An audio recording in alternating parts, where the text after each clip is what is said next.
William Morgan, Retail Investor March, January. The Retail Investor March is January 27th, 28th at SEC offices nationwide, but primarily in DC.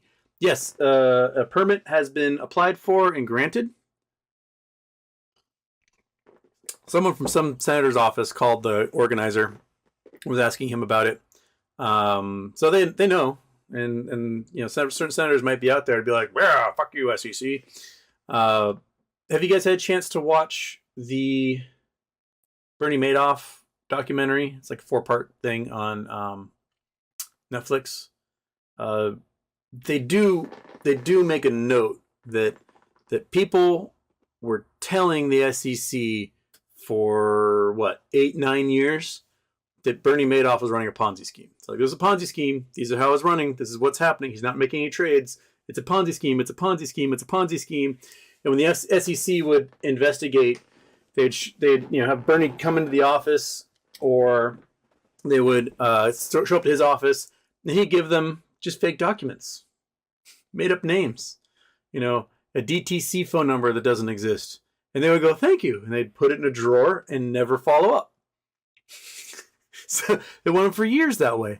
And then, the economic crisis in 2008 happened. Everything crashed. Everyone tried to pull their money out of the Ponzi scheme. Bernie's like, "Don't have their money. All done." And the SEC got ripped a new one in the Senate, basically saying, "You didn't do your job. Your job is to regulate, to be like pit bulls, and you didn't do it. Other people did your job for you, handed it to you on a silver platter, and you still didn't do it." And I think we might be in that zone again, that the SEC is fully aware of what's happening. I mean, the type of returns that Bernie Madoff was making, running a hedge fund on one side and a market maker on the other, sounds a lot like a Citadel situation, where you got a market maker on one side and a hedge fund on the other, and you're selling a bunch of stuff that doesn't exist. And the thing about Citadel is that they won't let people take their money out, whereas Bernie let people take their money out. Like, "Oh yeah, here's your money," and they go look for more customers to pull more money in. Citadel is like, "No, you can get 6%. That's it."